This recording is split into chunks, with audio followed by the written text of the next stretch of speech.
Good morning. I welcome you to learn English translation. It's the 4th of September today ना. Let's start today's class.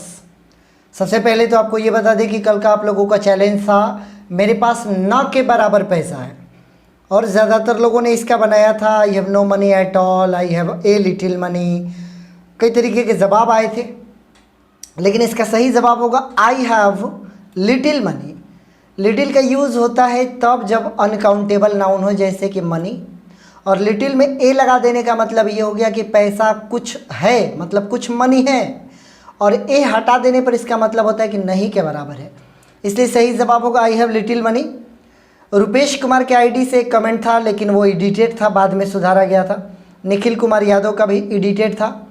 तो सबसे तेज़ जवाब अगर मैं देखूँ तो राहुल कुमार के आईडी से कमेंट किया गया था आई हैव लिटिल मनी, जिनका एडिटेड नहीं था, और ये सबसे सही जवाब था आई हैव लिटिल मनी। तो ये आपका करेक्ट आंसर है। आज का आपका चैलेंज है यह मेरी क्षमता से बाहर है, यह बाहर लिखा गया है, समझ जाइएगा आप लोग, टाइपिंग मिस्टेक है। यह मेरी क्षमता से बाहर है। It's your challenge today, you have to translate it and the comment box is waiting for you. मुझे एक बार कोशिश करने दो, जाने दो, खाने दो, हंसने दो, रोने दो। तो let object V1, let me try एक बार वंस। किसी जंगल में एक साधु रहते थे, किसी गांव में ये होता था, किसी गांव में वो होता था। ऐसे वाक्यों की शुरुआत देयर से होता है क्योंकि इस वाक्य में सब्जेक्ट नहीं होता है। और जब रहते थे वाला कोई भी सेंटेंस आएगा तो देयर के बाद लिव्ड लगाना होगा, फिर वो लिखना होगा जो रहते थे ऑब्जेक्ट के रूप में। There lived a sage, sage मतलब साधु, इन अ फॉरेस्ट मतलब किसी जंगल में। आप यहाँ चाहें तो सर्टेन का भी प्रयोग कर सकते हैं, इन a certain forest.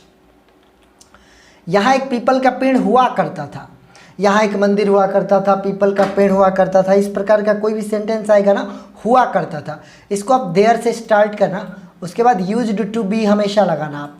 There used to B, अब जो हुआ करता था वो बोल दीजिए a peepal tree here, there used to be a peepal tree here.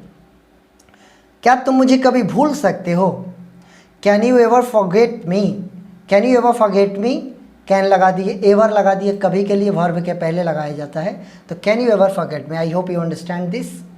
मेरी माँ ने मुझे वहाँ जाने से मना किया है। If you look at the Hindi sentence you can easily find out that this sentence indicates present perfect tense. I am right ना? किया है, ये प्रेजेंट परफेक्ट में जा रहा है। माई मदर हैज़, वर्ब का थर्ड फॉर्म चाहिए। मना करना का होता है forbid, forbid, forbid, forbidden. My mother has forbidden me to go there. ये मना करना का फॉरबिडन लगाना होगा, इसके बाद ऑब्जेक्ट लिखना होगा। ये कुछ ऐसे वर्ब होते हैं जिनके बाद एक ऑब्जेक्ट यूज़ करना होता है, उसके बाद इन्फिनेटिव यूज़ करना होता है। जैसे फोर्स हो गया, अलाउ हो गया, परमिट हो गया, ऑर्डर हो गया। ये ऐसे वर्ब है जिनके बाद एक ऑब्जेक्ट, और ऑब्जेक्ट के बाद 2+B1। My mother has forbidden me to go there. Mother singular है, इस वजह से हैज़ लगा हुआ है। क्या तुम चाहते हो कि मैं तुम्हारी मदद करूँ? This is such a sentence which confuses many people. ये एक ऐसा वाक्य है जो कि बहुत सारे लोगों को कंफ्यूज कर देता है, क्योंकि इसमें लोग की देखते हैं, दैट के बारे में सोचना शुरू कर देते हैं, जबकि ये दैट पर नहीं बनेगा। पहले आप बना लो क्या तुम चाहते हो, डू यू वांट, बना लिया। अब इस की को भूल जाइए। यहाँ पर जो आपको दिख रहा है मैं क्या होता है आई, लेकिन आई का ऑब्जेक्ट यूज़ करना है, और ऑब्जेक्ट क्या होता है me. So do you want me, और इसको इन्फिनेटिव बना दो टू हेल्प, और तुम्हारी को ऑब्जेक्ट बना देते हैं you. Do you want me to help you? This should be the correct answer.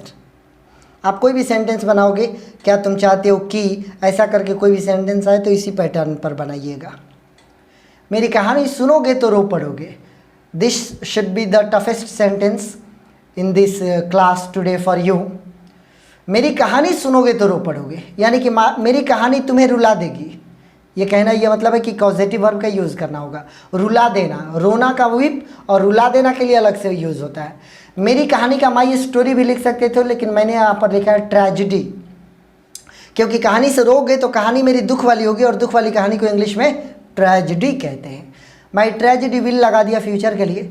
चूँकि ये रुला देने के लिए मेक लगाना पड़ेगा कॉजेटिव वर्ब के रूप में, और मेक के बाद ऑब्जेक्ट लगाना पड़ेगा। तो मेक यू, तुम्हें। मेरी कहानी सुनोगे तो रो पड़ोगे, यानी कि मेरी कहानी तुमको रुला देगी, तो तुमको के लिए यू यूज़ कर दिया। और रोना का मैंने वीप नहीं यूज़ किया, बर्स्ट टू टीयर्स, आंसू निकल पड़ना आपकी आंखों से, इसको इंग्लिश में बोलते हैं बर्स्ट टू टीयर्स। मेरी कहानी तुमको तुम्हारे आंखों में आंसू ला देगी। कहना मतलब ये है। ये कब हुआ, सिंपल पास्ट में जाना होगा। कब, व्हेन, डिड पास्ट के लिए, दिस ये हैपन हुआ। When did this happen. मुझे इसके बारे में तनिक भी जानकारी नहीं थी, मतलब मैं तनिक सा भी नहीं जानता था। आई डिड नॉट नो क्योंकि पास्ट है। तनिक सा मतलब कुछ भी, अबाउट इट मतलब इसके बारे में, और एट ऑल मतलब बिल्कुल। मैं इसके बारे में कुछ भी बिल्कुल नहीं जानता था।